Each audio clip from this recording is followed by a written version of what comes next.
Gente, boa tarde, então. Obrigada pela presença de todo mundo.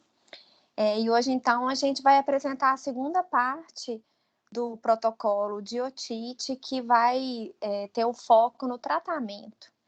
E ao final dessa aula, a gente vai trazer uma proposta de um fluxograma para o manejo da otite, né? Lembrando que é algo que está em construção. E o nosso grande objetivo é, muito em breve, estar disponível para todos, tanto o texto completo, com todas essas observações que a gente fez ao longo desse trabalho do protocolo, junto com os 2 fluxogramas, tanto da amigdalite e da otite, para que todos possam já começar a testar, né, na prática, para que no futuro a gente já tenha essa comprovação, né, de que realmente está tudo certinho, né, se vai precisar de fazer algum ajuste, tá? Então hoje a Ana Paula vai trazer para a gente o trabalho que ela realizou durante essas últimas semanas, que foi um trabalho maravilhoso. Ela, assim, já de antemão já avisa que ela foi, assim, muito dedicada, muito estudiosa e certamente hoje vai trazer o fruto disso tudo para nós, tá bom? Então, Ana, agora é com você. Obrigada. Ai, Gabi. Eu sou a Ana Paula, sou R2 de Pediatria do Hospital Infantil João Paulo II. Vou dar continuidade à apresentação do protocolo de otite média, falando hoje sobre o tratamento.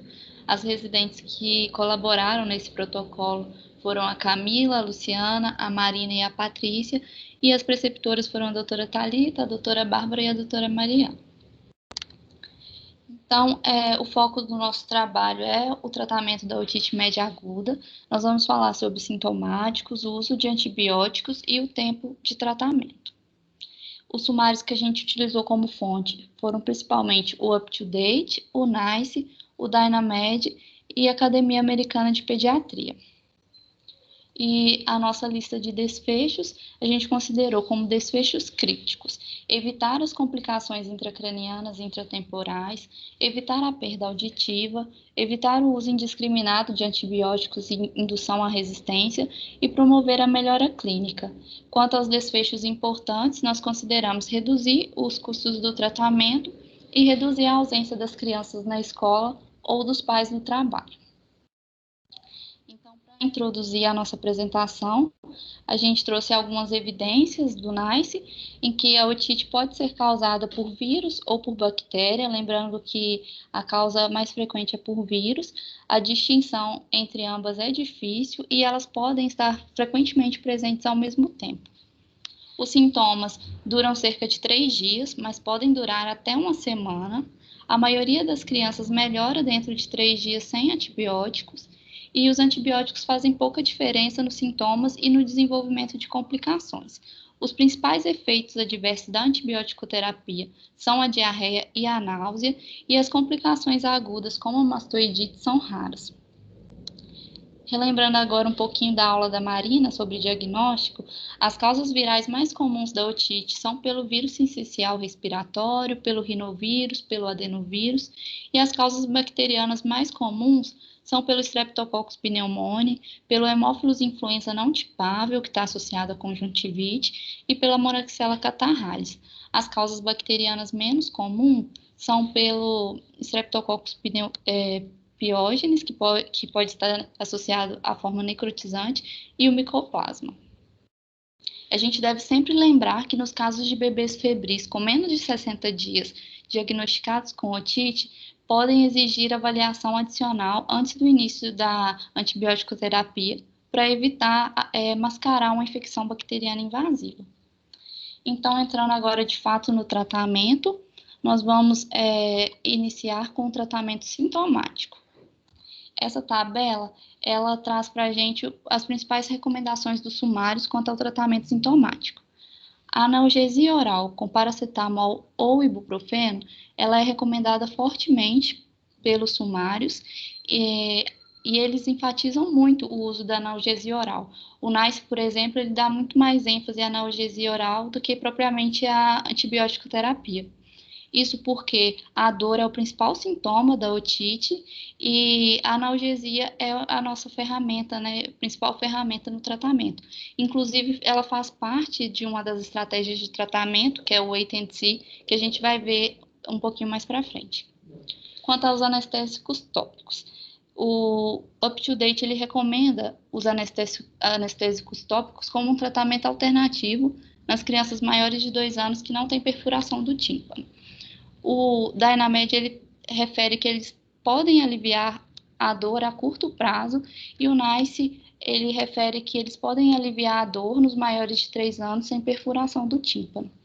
Quanto aos antihistamínicos e descongestionantes, eles são contraindicados fortemente pelos 3 sumários. E quanto à corticoterapia oral, o NICE contraindica e os demais sumários não mencionam. Essa revisão da Cochrane compara o uso do anestésico tópico com placebo, e nessa revisão eles utilizaram como analgésicos tópicos a metocaína, a benzocaína e a lidocaína. E esse é um dos forest plots que eles trouxeram como resultados. E aqui, esse forest plot foi da comparação entre o uso do anestésico tópico versus o placebo, na redução de 50% da dor de ouvido. E essa análise, ela ocorreu 30 minutos após a instilação da medicação. E a gente vê que o intervalo de confiança, ele tendeu a favorecer o uso do anestésico tópico, sendo que o diamante ele não passou pela linha de efeito nulo, sendo um resultado estatisticamente significativo. Mas eles concluem que essas evidências são limitadas e de que existe uma incerteza quanto à magnitude desse efeito, sendo necessários mais estudos de alta qualidade. Quanto ao uso da antibiótico terapia.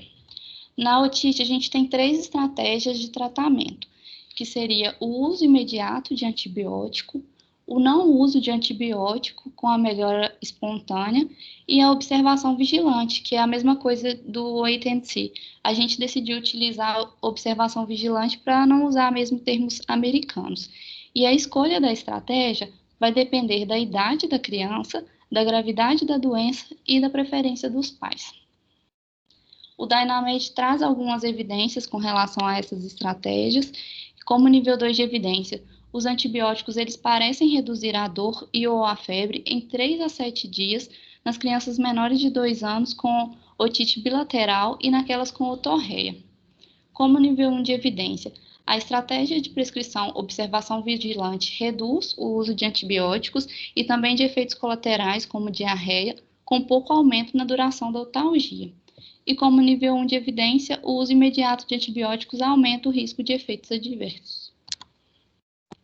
Para a gente implementar essa estratégia de observação vigilante, a gente precisa de alguns fatores principais, como um método para classificar a gravidade da otite, a educação dos pais, que devem ser orientados no momento do diagnóstico quanto aos sinais de piora, né, e a necessidade de reavaliação médica, o uso de um regime de antibiótico eficaz quando ele for necessário, o acesso a cuidados de acompanhamento, né, um fácil acesso aos serviços de saúde, e o tratamento dos sintomas da otite, que a gente já viu que é muito importante, porque a dor de ouvido é o nosso principal sintoma.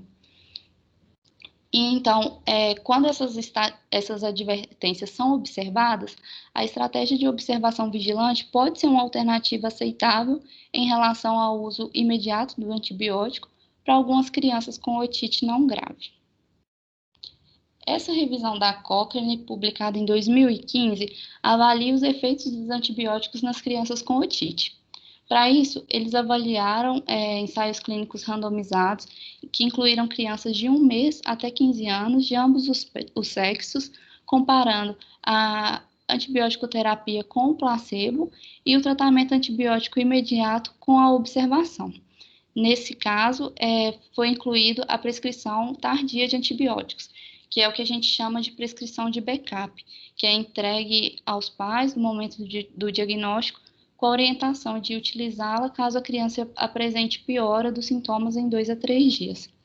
E como resultados primários, eles procuravam a proporção de crianças com dor em vários momentos, como em 24 horas, em 2 a 3 dias em 4 a 7 dias e em 10 a 14 dias, e os efeitos adversos provavelmente relacionados ao uso de antibióticos, como vômito, diarreia ou erupção cutânea.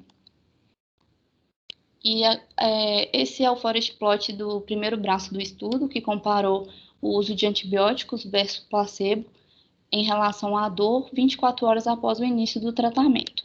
E eles concluíram que 60% das crianças haviam se recuperado com ou sem antibióticos. E esse forest plot revela que o intervalo de confiança ele não foi estatisticamente significativo, o diamante ele toca na linha de efeito nulo, sendo esse intervalo impreciso.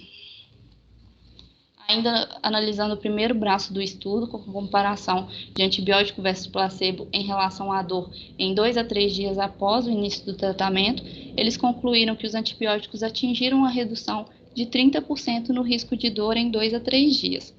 E aqui a gente vê que foi um intervalo de confiança estatisticamente significativo, com o intervalo tendendo a favorecer o uso da antibiótico terapia sem encostar na linha de efeito nulo. E aqui a comparação, né, do segundo braço do estudo, comparando o uso de antibiótico imediato versus a observação expectante em relação à dor em 3 a 7 dias e em 11 a 14 dias. E eles concluíram que os antibióticos imediatos não foram associados a uma redução estatisticamente significativa no risco de dor em comparação com a observação. É o que a gente vê nesses forest plots, em que o diamante encosta na linha de efeito nulo, sendo esse resultado não estatisticamente significativo, com os intervalos de confiança imprecisos. E, por último, a comparação entre o uso imediato de antibiótico versus a observação expectante em relação aos sintomas adversos, como vômito, diarreia ou rash cutâneo. E aqui a conclusão foi de que os antibióticos imediatos foram associados a um aumento relativo de 71% no risco de efeitos adversos em comparação com a observação expectante. O NNH foi de 9, o que significa que a cada 9 crianças tratadas, uma teve efeito colateral, e a gente observa aqui no forest plot que o diamante não encosta na linha de efeito nulo, sendo um resultado estatisticamente significativo, tendendo a favorecer a observação expectante. Então, a gente se perguntou qual faixa etária se beneficiaria mais do tratamento com antibiótico imediato. Essa revisão, ela se propõe a fazer a análise dos subgrupos por idade, só que quando ela vai fazer essa análise, o que ela faz realmente é citar os resultados de uma meta-análise publicada em 2006 pela Roberts. Então, guardem essa informação que a gente vai utilizar essa meta-análise daqui a pouco. Mas antes disso, a gente vai mostrar o que os sumários trazem quanto a essas estratégias de tratamento. Quando a gente deve utilizar os antibióticos imediatamente?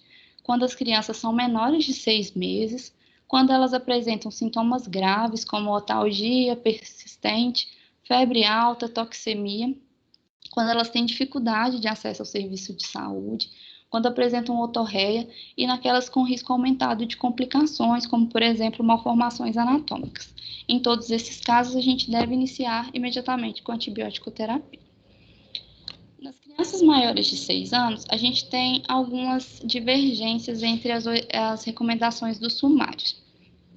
O UpToDate recomenda que as crianças de 6 a 24 meses com o diagnóstico de otite, elas devem ser tratadas com antibiótico terapia imediatamente. Já aquelas maiores de 2 anos com otite unilateral sem sinais de gravidade, elas podem ser inicialmente observadas, mas aquelas com otite bilateral ou com otorreia devem ser tratadas imediatamente. O Dynamed e a Academia Americana de Pediatria, eles concordam que crianças entre 6 e 24 meses com otite unilateral podem ser inicialmente observadas ou também a gente pode iniciar a antibiótico-terapia. E naquelas com otite bilateral ou otorreia, deve ser iniciada a antibiótico-terapia imediatamente.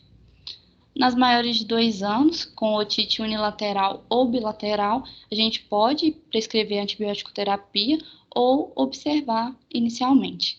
Naquelas com otorreia, a recomendação é de tratar com antibiótico. E o NICE, ele recomenda que as crianças de 6 a 24 meses com otite unilateral devem ser observadas inicialmente. E naquelas com otite bilateral e com otorreia, a gente pode considerar a antibiótico-terapia ou a observação. Nos maiores de 2 anos com otite uni ou bilateral, o NICE recomenda que a gente pode observar, e naqueles com otorreia, a gente pode considerar a antibiótico-terapia ou a observação.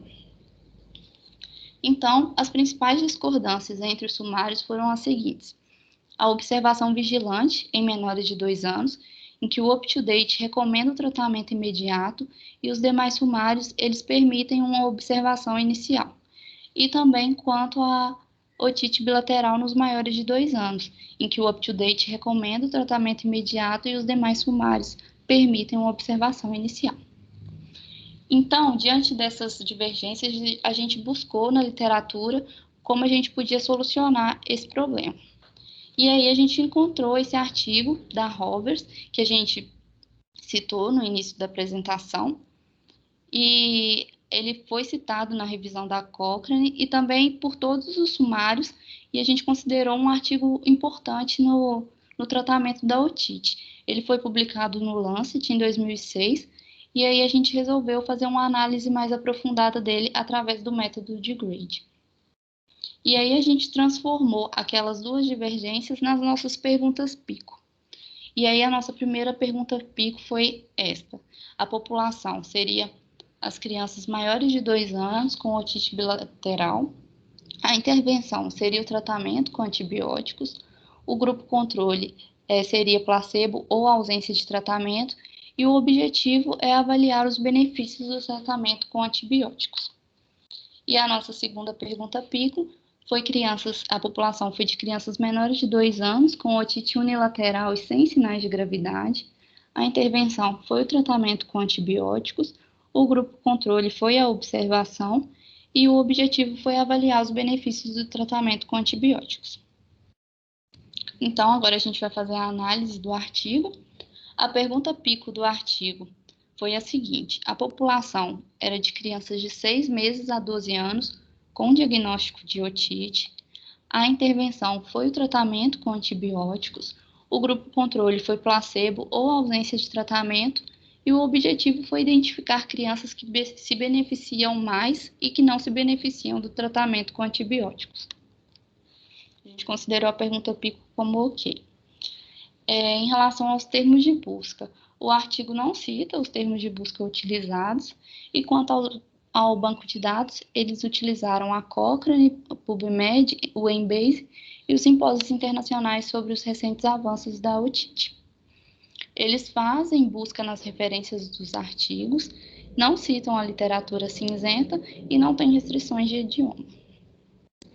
Quanto aos critérios de elegibilidade, eles selecionaram estudos que usaram alocação aleatória de crianças, que incluíram crianças de 0 a 12 anos com diagnóstico de otite média aguda, que compararam antibióticos com placebo ou sem tratamento e que tiveram a dor e a febre como resultado. Os critérios de exclusão foram estudos com randomização inadequada, estudos em que o grupo controle recebeu outro tipo de tratamento, estudos em que as informações sobre os resultados selecionados não estavam disponíveis, estudos que se concentraram em populações especiais, como crianças com tubos de ventilação, e estudos em que os grupos de pesquisas não forneceram seus dados. Então, a gente considerou como ok os critérios. Os autores eram independentes, as discordâncias que eles tiveram foram consultadas com o investigador principal do estudo ou com o estatístico responsável. O grau de concordância entre os revisores não foi dado, e o diagrama do processo de seleção dos artigos foi o seguinte: eles encontraram inicialmente 19 estudos, desses 19, 10 foram ensaios elegíveis, e desses 10, apenas 6 estudos, em 6 estudos, os grupos de pesquisas forneceram seus dados. Então, esses 6 estudos foram os estudos analisados nessa meta-análise. Aqui é a tabela que o artigo traz sobre a população dos estudos selecionados. A gente percebe que a população era bem uniforme. A idade média das crianças foi de 3,4 anos. Metade eram meninos, cerca da metade tinha otite média aguda recorrente e cerca de um terço apresentou otite média aguda bilateral. Com relação ao risco de viés, o artigo ele não faz uma análise direta do risco de viés, e aí, como a Cochrane, essa revisão da Cochrane também analisou essa meta-análise, a gente resolveu buscar nessa revisão o gráfico que mostra para a gente, a tabela que mostra para a gente o risco de viés, e foi considerado como baixo risco. A gente transcreveu essa tabela, e aqui a gente visualiza que os estudos foram estudos de alta qualidade com baixo risco de viés. E essa meta-análise, ela recebeu algumas críticas quanto aos estudos selecionados, em que alguns tinham critérios de diagnóstico não muito rígidos, como, por exemplo, esse estudo que utilizou como critério diagnóstico a dor de ouvido e pelo menos uma anormalidade do tímpano. Então, se a criança tivesse dor de ouvido e um tímpano hiperemiado, já consideraria o diagnóstico de otite. Então, o que a Hovis fez? Ela selecionou, dentre esses 6 estudos, aqueles que tinham os critérios de diagnóstico mais rígidos e fez uma análise de sensibilidade. E ela concluiu com essa análise de sensibilidade que o resultado foi o mesmo. Então, a gente considerou mesmo o risco baixo de viés. Em relação ao risco de viés de publicação, o artigo cita que o gráfico de funnel plot dos estudos incluídos indicou que o risco de viés de publicação era improvável, mas ele não mostra esses dados. E quanto ao financiamento, não houve conflito de interesses. Essa é a tabela dos resultados que o artigo traz, e a gente transcreveu essa tabela para poder visualizar melhor. Então, aqui a gente percebe que as crianças com otite bilateral tiveram comparativamente um NNT menor em relação às crianças com otite unilateral. O NNT das crianças menores de 2 anos com otite bilateral foi de 4. Isso significa que a cada 4 crianças que recebeu o tratamento, uma teve redução dos efeitos de dor, febre ou de ambos em 3 a 7 dias. O intervalo de confiança foi estatisticamente significativo, não passando pela linha de efeito nulo. Em relação à otite bilateral nos maiores de 2 anos, o NNT foi de 9 e o intervalo de confiança passou pela linha de efeito nulo, sendo estatisticamente não significativo, um intervalo impreciso. Com relação à otite unilateral em menores de 2 anos, o NNT foi de 20 e o intervalo de confiança também passou pela linha de efeito nulo. E quanto à otite unilateral em maiores de 2 anos, o NNT foi de 15 e o intervalo de confiança novamente passou pela linha de efeito nulo.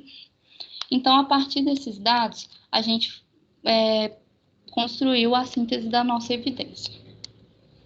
E aqui, relembrando a nossa pergunta clínica, né, as nossas perguntas clínicas e os nossos desfechos que a gente considerou para fazer essa análise. Então, essa tabela é a nossa tabela dos sumários das evidências, considerando os nossos 2 desfechos, né? O risco de viés a gente considerou não grave em ambos os casos. A inconsistência, a autora cita que o I quadrado foi menor que 25%, então foi uma inconsistência não grave. A evidência indireta a gente também considerou não grave, a população do estudo era uma população que é aplicável à nossa. A imprecisão, a gente considerou grave porque em ambos os casos o intervalo de confiança passa pela linha de efeito nulo, e a autora cita alguns fatores de confusão, como o fato de que crianças menores de 2 anos tinham maior probabilidade de ter febre e uma membrana timpânica normal no início do estudo, mas aí ela utiliza uma técnica para ajustar esses possíveis fatores de confusão. E a qualidade a gente considerou como moderada. Essa tabela, ela nos ajuda a entender melhor aqueles resultados que a gente mostrou, porque ela nos traz em números absolutos aqueles resultados. Aqui a gente está analisando aquela nossa primeira pergunta, analisando a comparação entre o uso imediato de antibiótico com placebo nas crianças maiores de 2 anos, com otite bilateral e em bom estado geral. E aí nós percebemos que a cada 1.000 crianças, 244 tiveram persistência dos sintomas de febre ou dor, ou ambos, em 3 a 7 dias. E nas crianças que fizeram uso imediato do antibiótico, 39 crianças a menos tiveram persistência desses sintomas. E o intervalo de confiança variou entre 73 crianças a menos com a persistência dos sintomas a 5 crianças a mais com a persistência dos sintomas. A gente percebe aqui que esse intervalo de confiança é muito amplo e não nos ajuda muito na tomada de decisão quanto à nossa dúvida de tratar ou não essas crianças.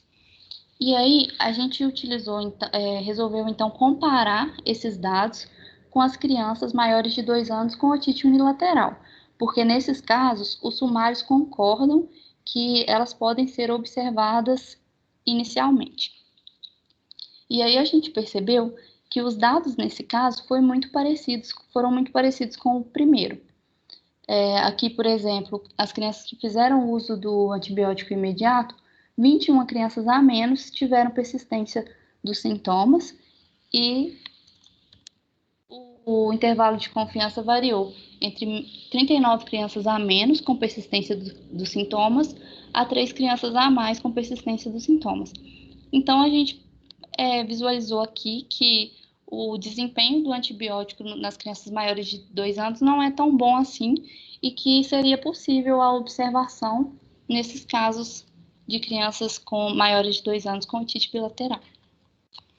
E já essa segunda tabela analisa a nossa segunda dúvida clínica, que seria a comparação entre o antibiótico imediato com o placebo nas crianças com idade entre 6 e 24 meses, com otite unilateral e com bom estado geral. Aqui a gente percebe que as crianças do grupo placebo tiveram 398 crianças a cada 1.000 persistiram com sintomas, e no grupo que utilizou antibiótico imediato, 32 crianças a menos tiveram persistência dos sintomas. E o intervalo de confiança variou de menos 96 crianças com persistência dos sintomas para 44 crianças a mais com persistência dos sintomas. Novamente, um intervalo de confiança muito amplo e impreciso. E aí, a gente, de novo, resolveu comparar esses dados com os casos de otite bilateral nas crianças da mesma faixa etária. E aí, nesses casos, a gente percebeu que no grupo placebo, 552 crianças tiveram persistência dos sintomas, e naqueles que receberam antibiótico imediato, quase 200 crianças em cada 1.000 tiveram, 200 crianças a menos tiveram persistência dos sintomas. E o intervalo de confiança variou entre menos 210 crianças com persistência dos sintomas a menos 110 crianças com persistência dos sintomas, o que mostrou para a gente que o intervalo ficou todo a favor do tratamento com antibiótico. Aqui ficou claro que a gente deve tratar, os casos de criança com otite bilateral nessa faixa etária e que a gente pode observar as crianças com otite unilateral em bom estado geral nessa faixa etária. Então, para construir a nossa recomendação, a gente tem que levar em conta os valores e preferências dos pacientes e as circunstâncias e os custos. E a gente considerou que os pacientes eles se sentem seguros com relação aos efeitos colaterais, valorizando a importância do benefício. A gente considerou que há dificuldades práticas na realização da intervenção, porque muitas vezes o diagnóstico de otite é feito no pronto atendimento, em UPAs, em que o retorno dessa criança para uma reavaliação é dificultado. Então, a gente considerou como dificuldades práticas na realização dessa intervenção de observação vigilante nas crianças maiores de 2 anos com otite bilateral e nas crianças menores de 2 anos com otite unilateral. A gente considerou que não há necessidade de competências complexas ou ainda deficientes nos profissionais, que não necessita de utilização de procedimentos de alta complexidade ou medicamentos não padronizados no SUS, e que a estratégia de observação vigilante nesses casos reduz o custo final do tratamento habitual, porque em muitos casos tem resolução espontânea, não necessitando do tratamento com antibiótico. Então, quanto à direção da nossa recomendação, você recomendaria a observação vigilante nas crianças maiores de 2 anos com otite bilateral sem sinais de gravidade? Aí vocês podem responder utilizando esse link.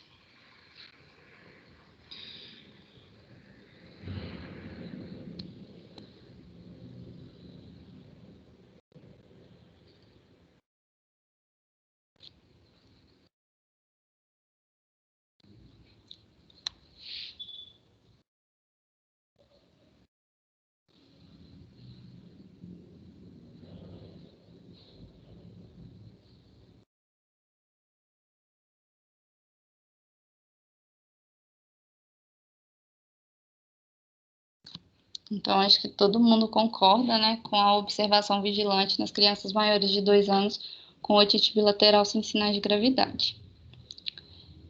E então, vamos passar para nossa tabela, nosso sumário de recomendação, quanto à observação vigilante na otite bilateral nos maiores de 2 anos. A gente considerou a qualidade da evidência como moderada. O benefício seria de reduzir a seleção de bactérias resistentes e de efeitos colaterais, e o risco seria de aumento de complicações. Os valores e preferências dos familiares desempenham um papel muito importante na tomada de decisão, e a gente reduziria o custo final do tratamento com essa estratégia. Então, a qualidade da evidência e recomendação nós consideramos como uma recomendação fraca favorável. A gente considerou fraca porque ela leva em conta a decisão compartilhada. Então, nesses casos, a gente considerou como uma recomendação fraca favorável de qualidade moderada. Já em relação à nossa segunda dúvida clínica, você recomendaria a observação vigilante nas crianças menores de 2 anos com otite unilateral sem sinais de gravidade?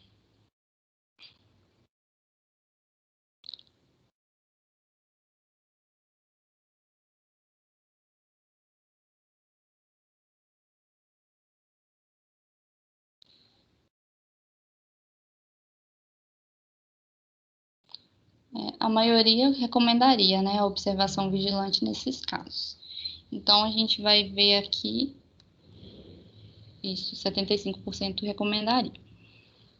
O nosso sumário de recomendação, a qualidade da evidência a gente considerou como moderada, o benefício seria reduzir a seleção de bactérias e de efeitos colaterais, e o risco seria de aumentar as complicações.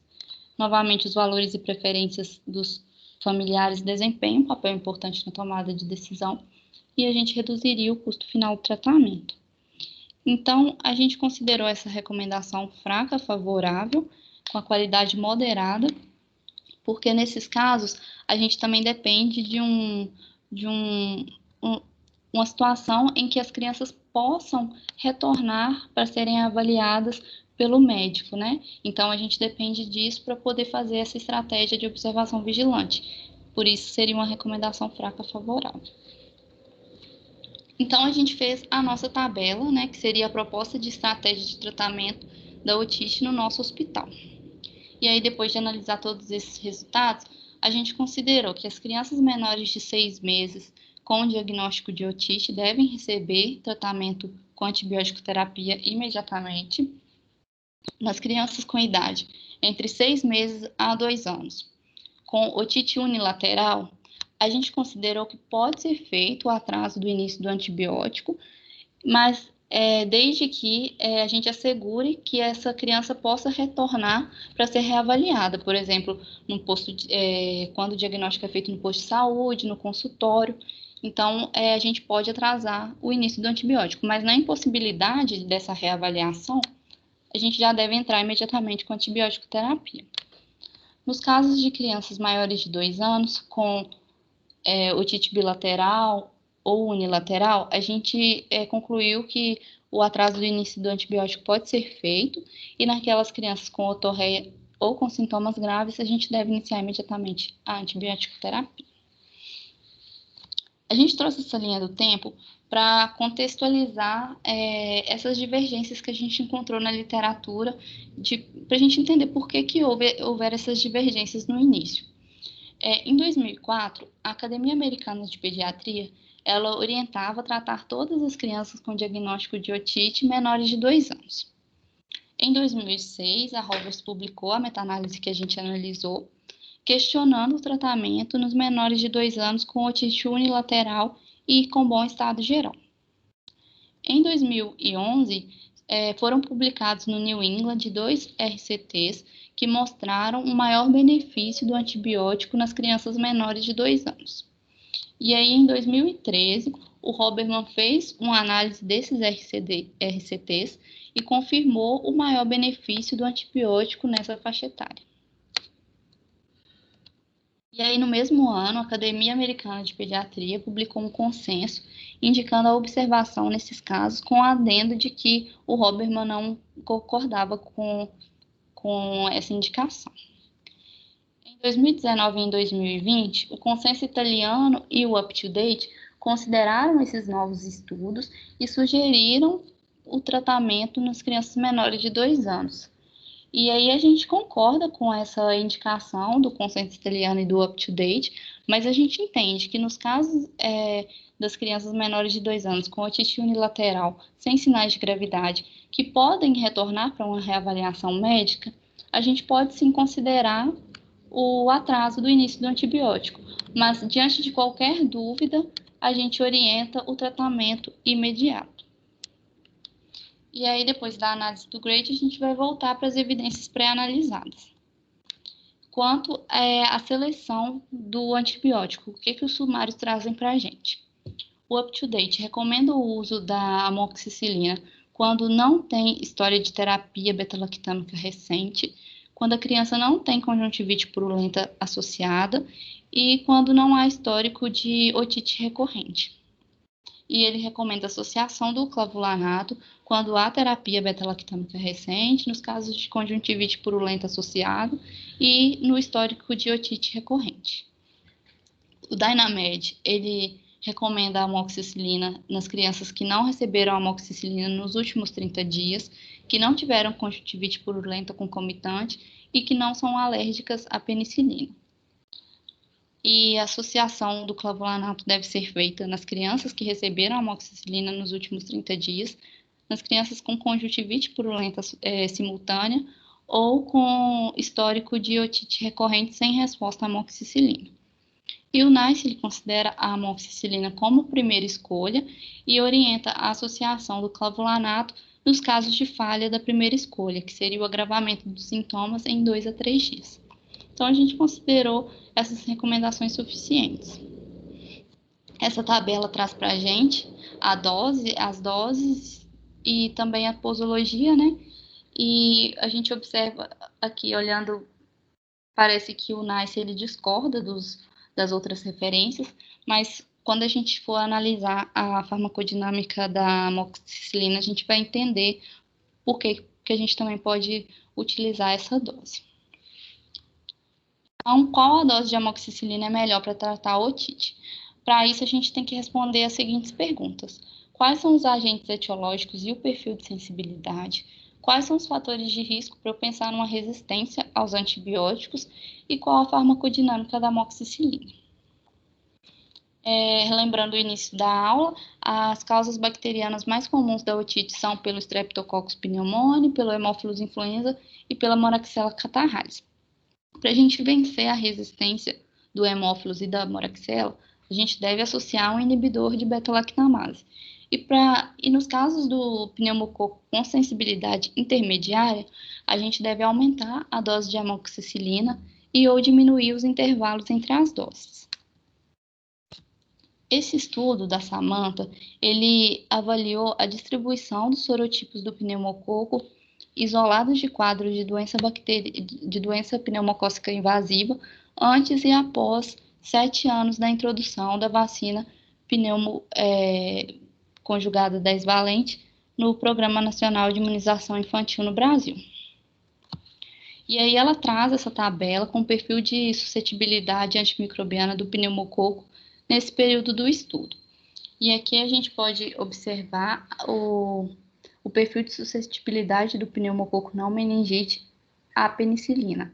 A gente observa que ainda não temos cepas resistentes à penicilina e que, quanto à suscetibilidade intermediária, 7% das cepas possuem essa sensibilidade intermediária. As grandes entidades, elas consideram como um valor preocupante o valor de 10%. Então, a gente está abaixo dessa zona preocupante, mas como que a gente vai saber que está diante de uma criança que se enquadra nesses 7%? Para isso, a gente precisa conhecer os fatores de risco do pneumo resistente. Os estudos já comprovaram que o risco de desenvolver resistência diminui quando aumenta o tempo de intervalo do uso de antibiótico prévio. É o que a gente vê nesse gráfico, que o risco ele diminui exponencialmente conforme aumenta o tempo de intervalo do uso do antibiótico prévio. E com 60 a 90 dias, o risco vai equivaler ao da população geral. Essa pesquisa, realizada em Goiânia, em 2005, ela é sobre o carreamento na nasofaringe de isolados de pneumococos não sensíveis à penicilina, que foi realizada em 1.192 crianças atendidas em 62 creches no Brasil, onde a vacinação pneumocócica ainda não havia sido introduzida rotineiramente. O pneumococo foi então detectado em 57,6% dos lactentes e 25,9% deles carreavam isolados do pneumo não sensível à penicilina. Então, eles concluíram que ter menos de 24 meses de idade, hospitalização nos últimos 3 meses e otite média aguda recorrente foram independentemente associados ao pneumo não sensível à penicilina. Então, quais são os fatores de risco para infecção por cepas pneumocócicas não suscetíveis à penicilina? São os pacientes menores de 2 anos, ter recebido antibiótico beta-lactâmico nos últimos 3 meses, presença de comorbidades, pacientes imunossuprimidos, crianças expostas à creche, recentes ou repetidas terapias com beta-lactâmicos e hospitalização prévia. A farmacodinâmica da amoxicilina, ela relaciona as concentrações do fármaco com a sua atividade antimicrobiana. A suscetibilidade do micro-organismo ao antimicrobiano, ela é avaliada pelo MIC, que corresponde à menor concentração do antibiótico capaz de inibir o desenvolvimento visível do micro-organismo. Os beta-lactâmicos, eles são antimicrobianos tempo-dependentes. Isso quer dizer que a ação depende do tempo que as concentrações do antibiótico permanecem acima do MIC para esse micro-organismo. A amoxicilina deve ficar 40% do tempo acima da concentração inibitória mínima do agente infeccioso para ter sua ação bactericida. Esse gráfico, ele ilustra a farmacodinâmica da amoxicilina, e aqui a gente pode observar em laranja a amoxicilina em dose baixa de 45 mg por quilo, dividida em 3 tomadas em um dia. Em azul, a gente tem a amoxicilina em dose mais alta de 75 mg por quilo, dividido em 3 tomadas durante o dia. Em roxo, a dose de 90 mg quilo dia, dividido em 2 vezes ao dia. Essas linhas horizontais correspondem aos MICs, né, que avaliam a sensibilidade do micro-organismo ao antimicrobiano. Aqui em azul seria o MIC sensível, em vermelho o MIC intermediário e em verde o MIC resistente. A gente observa que para os micro-organismos sensíveis, qualquer uma das posologias da amoxicilina são suficientes para erradicar a cepa. E conforme for aumentando o grau de resistência, é necessário aumentar a dose da amoxicilina e também diminuir o tempo de administração. E aí, o nosso sumário de recomendação quanto ao uso da amoxicilina. A gente concluiu, então, que a dose de 80 mg por quilo, dividida de 12 em 12 horas, equivale à dose de 50 mg por quilo de 8 em 8 horas no tratamento da otite. A gente considerou a qualidade da evidência como moderada. O benefício ele é possível de maior adesão ao tratamento, posologia mais fácil, de acordo com a escolha. E a desvantagem seria de maior volume em cada administração, principalmente na escolha da dose de 80 mg por quilo dividida de 12 em 12 horas. Os valores e preferências dos familiares desempenham um papel importante na tomada de decisão e o custo final do tratamento ele não se altera, porque a dose final é a mesma em relação à posologia de 12 em 12 horas ou de 8 em 8 horas, e aí a gente considerou a recomendação a favor forte, com a qualidade moderada. E se a criança tiver alergia à penicilina? Então, conforme a gente viu na aula da Lu, as crianças que têm manifestação de alergia imediata, elas não devem receber nenhuma penicilina.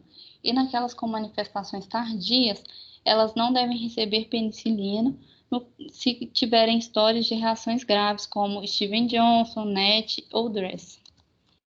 E aí, o que os sumários trazem com relação ao uso de antibióticos nos casos das crianças alérgicas à penicilina. O UpToDate recomenda o uso de cefalosporinas, clindamicina e macrolídeos. O Dynamed recomenda o uso de cefalosporinas. E o NICE, ele recomenda o uso de claritromicina e eritromicina.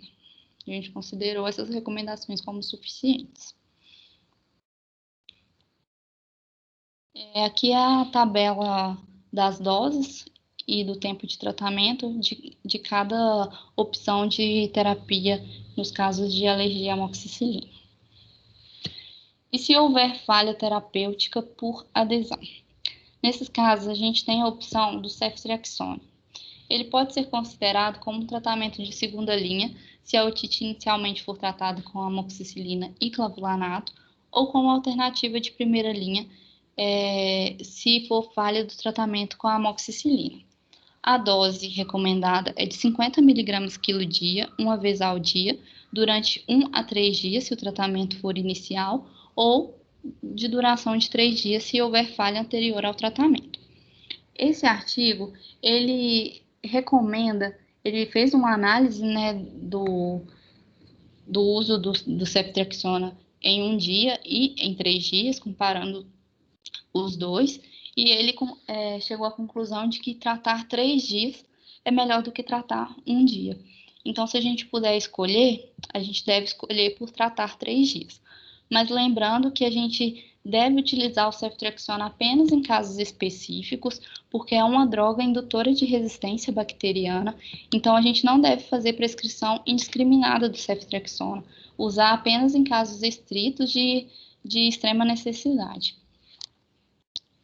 Com relação ao tempo de tratamento.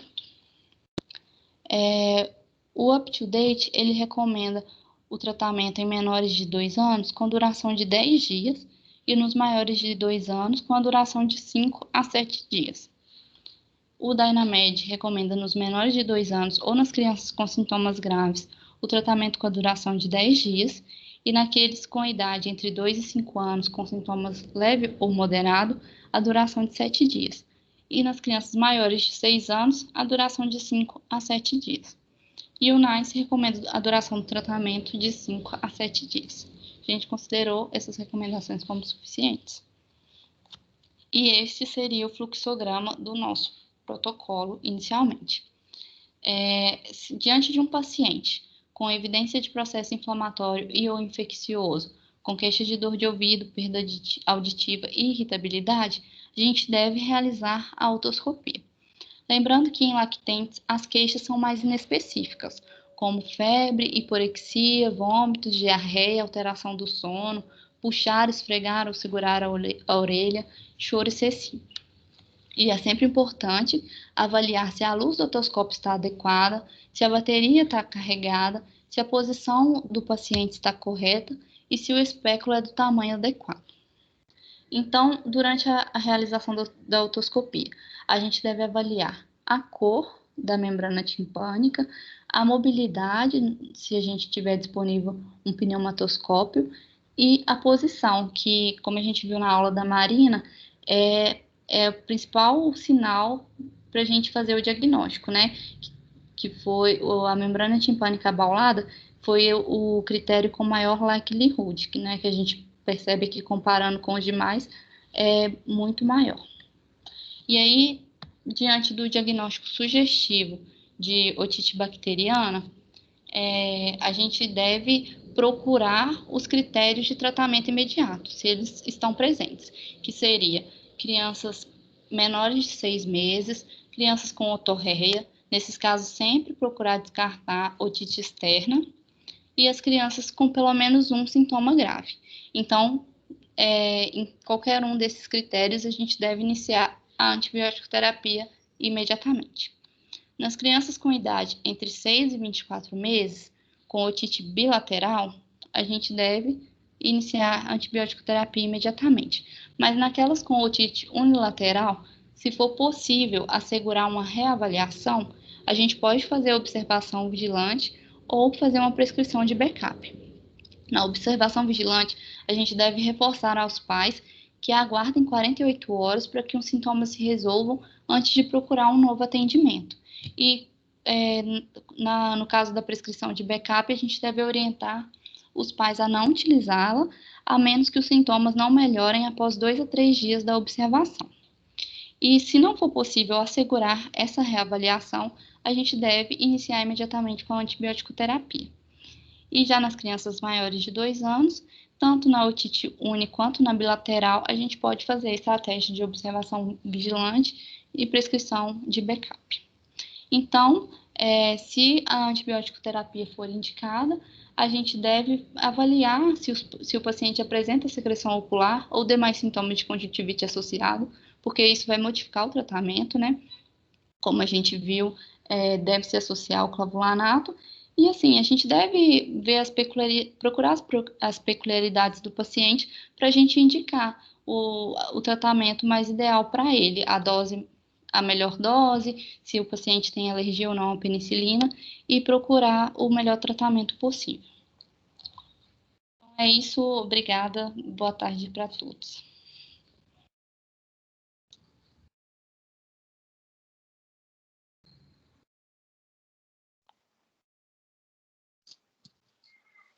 Oi, gente. Ana, deixa eu acender a luz aqui para vocês me verem. Parabéns, realmente, assim, ficou muito boa a apresentação, né? Bem clara, né? Demonstrou todo o esforço que, né, a gente teve aí nesses últimos dias. E foi um trabalho conjunto, né? Eu queria, inclusive, destacar aqui a Camila, né, que foi a responsável pelos nossos fluxogramas, viu? A Camila realmente, ela não teve uma apresentação, né, num dia, mas ela estava nos bastidores de todas as apresentações, fazendo o nosso fluxograma e já ajudando a gente a escrever né, o texto final que vai ser os dos nossos protocolos. Bem, a princípio eu achei que a otite ia ser até não difícil o nosso tratamento. Na hora que a gente foi estudar, a gente foi vendo que não era bem assim, né? Que realmente tinham várias controvérsias, várias coisas, né, que não estavam tão claras, e a gente procurou ser o mais objetivo possível. Então, tem algumas situações que são claras o início imediato do antibiótico, como nos menores de 6 meses, quando tem otorreia, mas tem aquelas situações quando a gente tem nos menores de 2 anos, com otite unilateral, bilateral, e aí a gente teve que pesquisar mais, procurar mais, e a gente concluiu que há uma divergência entre alguns autores que a gente tentou mostrar ali naquela linha do tempo, mas que a gente, no fundo, concorda até com um pouco de cada um deles. Então, a verdade é o seguinte, na prática, se eu tenho uma criança menor que 2 anos, que tem uma otite unilateral e está em bom estado geral, sem otorreia, o que a gente pode fazer uma observação vigilante, mas a gente tem que assegurar uma reavaliação dela. Como isso, às vezes, não é fácil de ser realizado, principalmente em pronto atendimento, nessas situações é preferível tratar, tá? Então, a gente só vai fazer observação vigilante nesses meninos quando a gente conseguir assegurar um retorno, ou seja, crianças do consultório, crianças, às vezes, do posto de saúde, que a gente consegue marcar um retorno, né? Fora essa situação, a gente vai ter que, né, mais seguro a gente iniciar imediatamente o antibiótico. E nas maiores de 2 anos, a gente fica mais tranquilo, né, para poder observar essas crianças por um tempo antes de iniciar o antibiótico. Porque, na verdade, a gente sabe, né, gente, é tão interessante que quase 50, mais de 50% das crianças vão ter realmente uma resolução espontânea, né? Elas só precisam ser tratadas por conta da analgesia. Então, não tratar uma criança mais velha com otite, nós não estamos colocando ela em nenhum risco, né? Então, a gente pode ficar mais tranquilo quanto a isso. Não tratar, assim, imediatamente, tá, gente? Porque a proposta é sempre essa, deixar a observação vigilante, conversar com os familiares, deixar uma prescrição de backup, principalmente nesses maiores de 2 anos, pode ser realizado isso. E aí depois, se não houver a melhora em 48 horas, aí sim inicia o antibiótico, né? Então, foi essa a conclusão. Eu gostaria de ouvir, inclusive, a opinião de todos. Você acha que isso vai ser realizável? Se não vai? O que vocês estão pensando aí como sugestões, tá? Ana, às vezes você pode deixar ali no fluxograma, se alguém quiser fazer algum comentário. Ou até tirar a tela compartilhada, não sei, né? O que vocês acham, pessoal?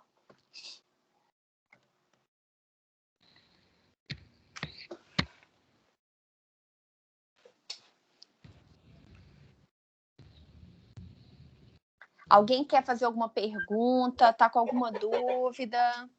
Eu vou querer parabenizar vocês, né, Thalita? Acho que a Ana foi muito clara a sua aula. Parabéns, assim. Acho que a Thalita também, nossa, como ela sabe de otite. Eu fiquei muito impressionada. Verdade. Eu aprendi tanto essas semanas aí com ela. E com essa habilidade que ela tem de tornar tudo claro e de investigar a fundo, mas com uma tranquilidade, uma serenidade. Então, foi de um grande aprendizado, assim. E tá muito bonito esse resultado final. Eu tô apaixonada com o fluxograma, eu achei que tá muito, muito bom para a gente aplicar na prática mesmo. Até por isso também, né, a Thalita tem muita experiência no PA e com essas crianças realmente de otite. Então, assim, eu tô muito satisfeita, acho que eu só tenho a parabenizar vocês mesmo, assim. E você também ajudou muito, viu, Bárbara? Porque a gente custou, né, Ana, para conseguir encontrar uma linha didática para a aula, porque Foi.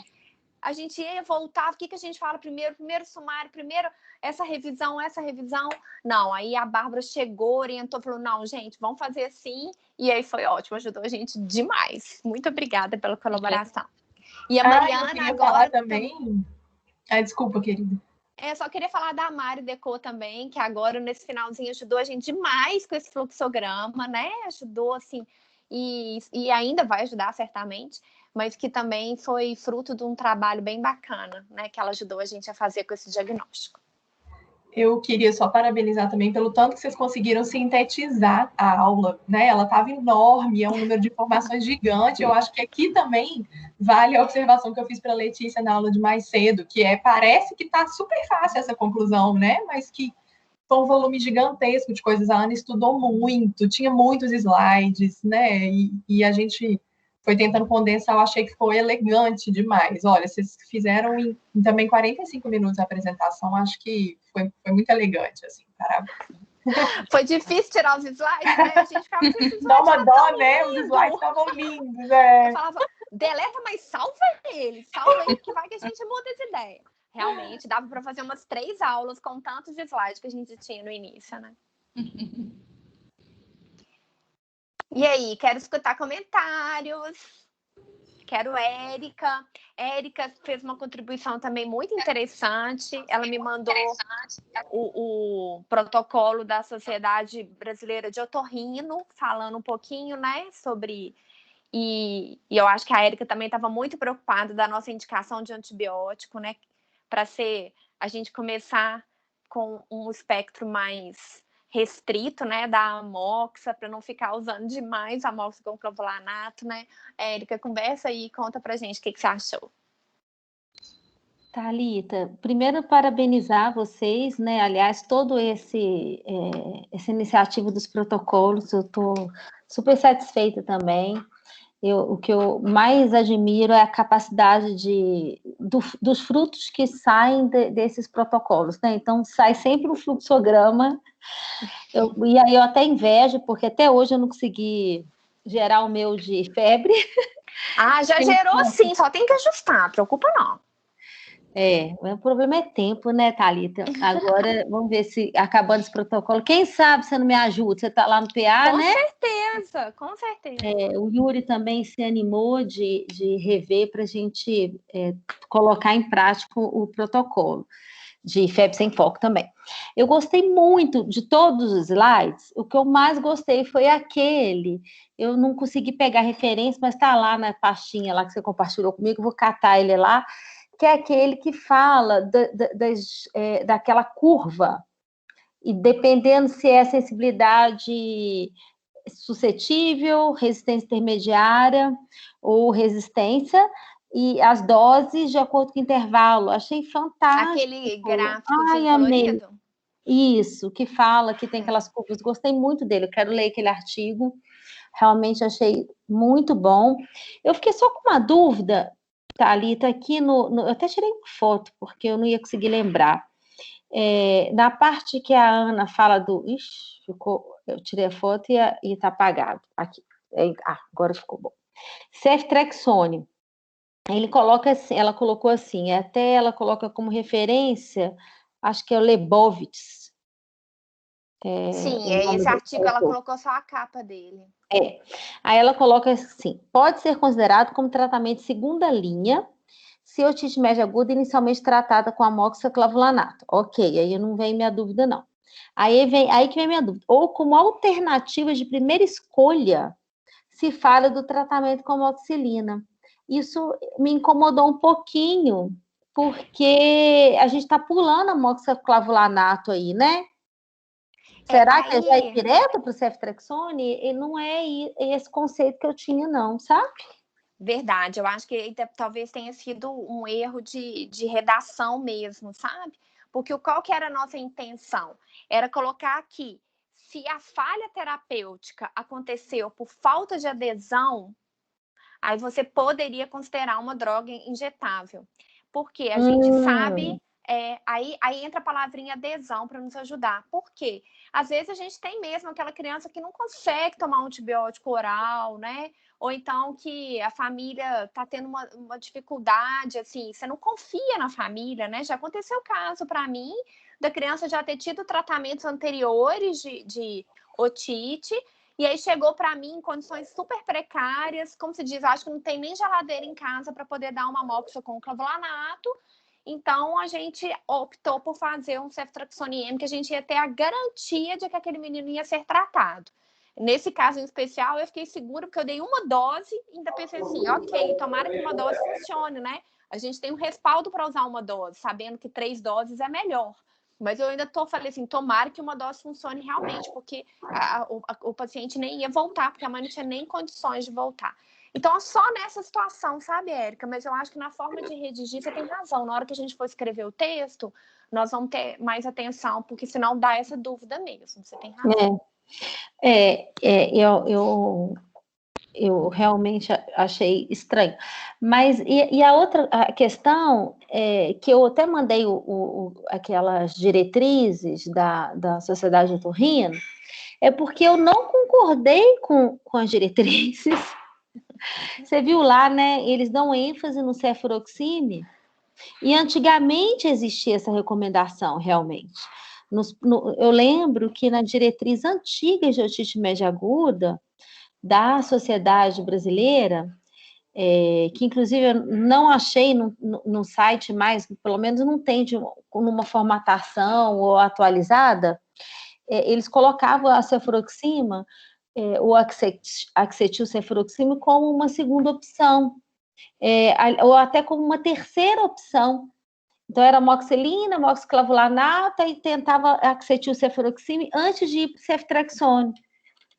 Entendeu? E aí eu vi que na aula de vocês e todas as diretrizes da ENAMED, UpToDate, NICE, não coloca isso. E eu também não vejo muito sentido realmente do acetilcefuroxime, né? Por isso que eu mandei para você, não era nem querendo que vocês mudassem nada, não. É que vocês conhecessem, sabe, Thalita? Sim. Era Na verdade, é a única referência assim, mais atualizada que tem no Brasil, né, Sim, Érica? Você tem razão. Porque sim. a da Academia, a da Sociedade Brasileira de Pediatria é de 2003, sabe quem escreveu? O Lincoln. Ah, é? É. Então, assim, mas assim, tá ótima, né? Porque ele era, né, maravilhoso, mas tá bem desatualizada, né? Então, assim, a gente precisa de referências mais novas, né? Beleza, parabéns. Obrigada.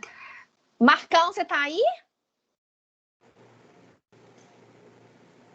Enquanto a gente acha o Marcão... Ah, ótimo, Gabriel, você está aí, aqui na ótimo. SEMI. Ô, peraí, só um minutinho. Ô, Ana, descompartilha a tela aí, que eu acho que agora a gente pode ver as carinhas, fica melhor. Thalita, deixa o Gabriel falar primeiro, que ele é mais velho. Né? Tem que respeitar a minha hierarquia, né, Marcão? Muita experiência. Então, tô aqui na SEMI, eu perdi alguns pontinhos aí, talvez, mas achei a aula ótima, bem clara, né? A Ana Paula, como sempre, brilha, né, nas apresentações, tudo que ela faz. Já demos parabéns pessoalmente aqui para Camila. Ali, ó. Isso mesmo, Camila.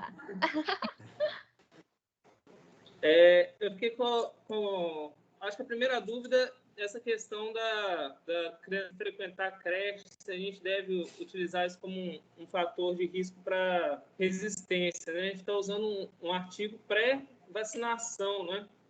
Verdade. Então, assim, além de ser uma evidência...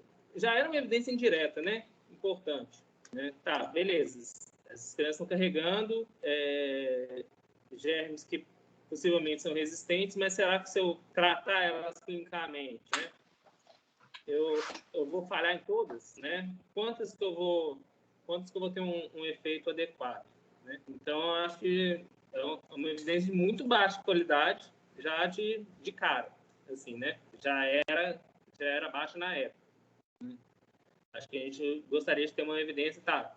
Crianças que frequentam creche, elas têm mais falha terapêutica do que as outras, né? Acho que essas seriam, né? Eu queria ver um estudo de intervenção, né? Nessa população para eu considerar isso, né? E além disso, né? Não é mais esse o perfil epidemiológico das crianças com a vacina, né? A gente tem estudos de doença invasiva, né? Com o pneumococo, né? Principalmente pneumonia, que mostra uma redução drástica, né? Das complicações, das internações, né? Da incidência. Então, acho que é uma evidência que a gente não deveria considerar para tomar decisão mais, né?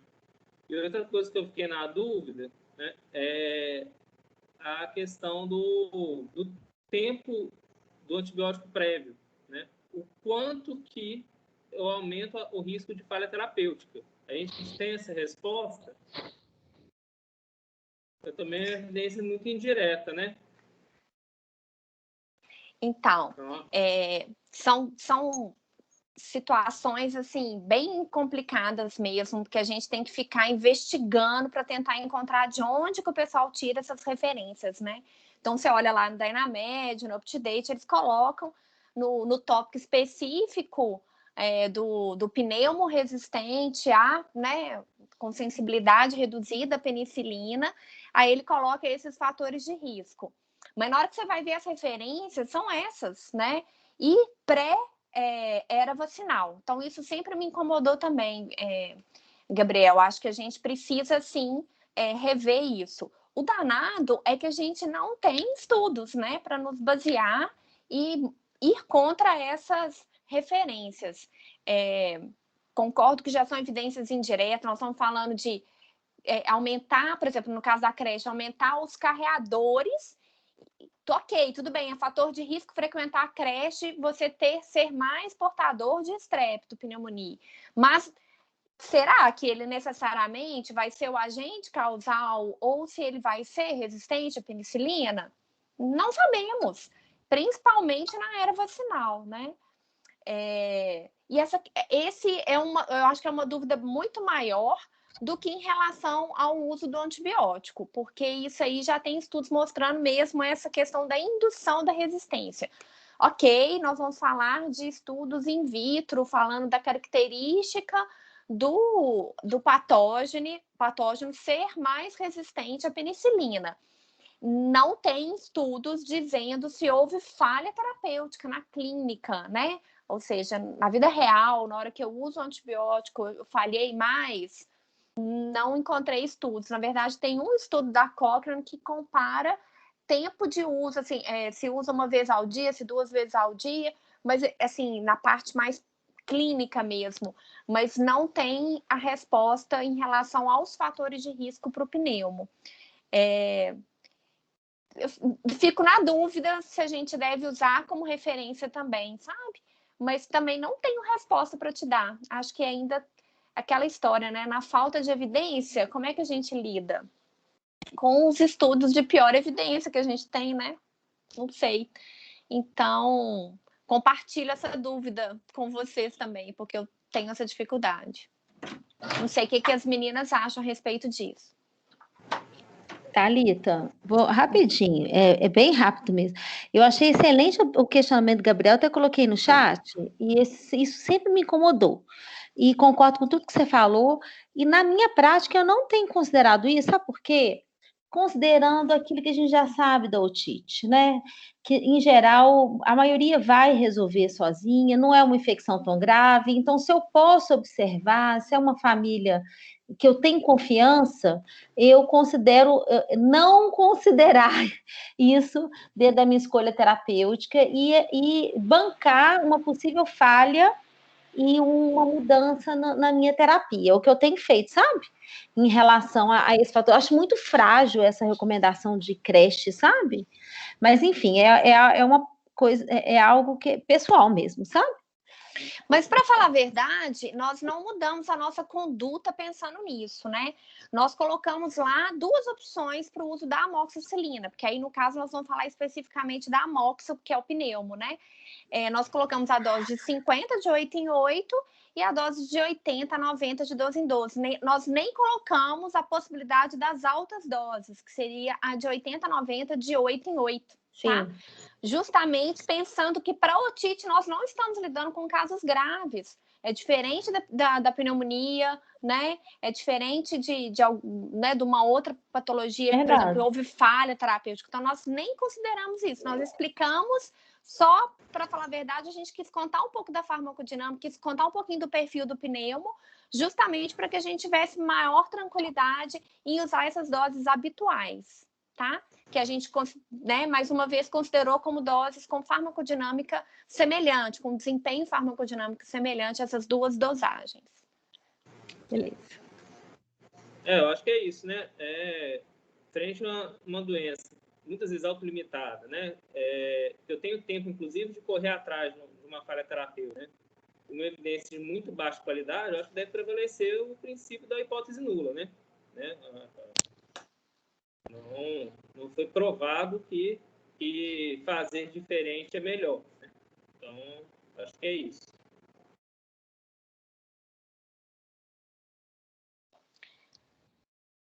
Agora pode marcar. Não, Thalita, Gabriel, pessoal, não, só parabenizar mesmo. Nossa, que bacana, que apresentação maravilhosa, né? Achei que foi muito legal, muito claro. O fluxograma ficou show, né? Antes do fluxograma, a tabela que vocês fizeram também, mostrando, né, a questão da diferenciação, né? Até 6 meses, até 2 anos, com os fatores de risco. Não, ficou muito, assim, fácil de ver, né? Achei que ficou muito didático. Só parabenizar e falar que eu estou aprendendo muito aqui assistindo essas apresentações. Parabéns para vocês. Que bom. Uma residente já até mandou uma mensagem para mim assim, Thalita, vamos fazer também o protocolo de sinusite. Aí eu já vou avisar. O Marcão tá fazendo. Ah, tá vendo? Tá vendo? Eu, junto com a Thalita e mais uma turminha, estamos fazendo, né? Isso, já tem uma turminha bacana lá do Odilon que tá fazendo, tá lá, né? se esforçando para poder sair algo bacana para nós também, tá? E aí a gente vai só enriquecer, né, com a colaboração. É realmente um protocolo colaborativo de vários hospitais. Bacana demais, muito bom. Mais alguém, gente, quer manifestar? Pode falar vários elogios para a Ana, porque ela merece. Tem uns aí já no chat, você viu, Ana? Dei uma olhada aqui. Obrigada, pessoal. Gente, então, se ninguém mais quer fazer algum comentário, nós vamos encerrar. Quero agradecer para todo mundo a colaboração, todo mundo colaborou de uma forma ou de outra. Achei assim que foi um trabalho muito bacana. Agradecer demais as residentes, né? A todas que se empenharam muito, né? Essas 5, né? 5 tesouros, 5 presentes que nós ganhamos aí nesses dias. Espero que em breve a gente já esteja com o texto e o protocolo finalizado para poder encaminhar para todo mundo, para passar para aprovação de todos, né? E agradecer de coração a Bárbara, né, que topou esse desafio com a gente, e a Mariana Decô também, que colaborou demais, que cada vez eu tenho mais convicção de que esse trabalho ele só se realiza quando ele é feito em equipe, porque senão o fruto não fica tão produtivo e tão construtivo como se torna um protocolo, né? E com a colaboração também de todos os comentários que vocês fazem quando a gente faz a apresentação, tá? Quero agradecer de coração a todo mundo, viu?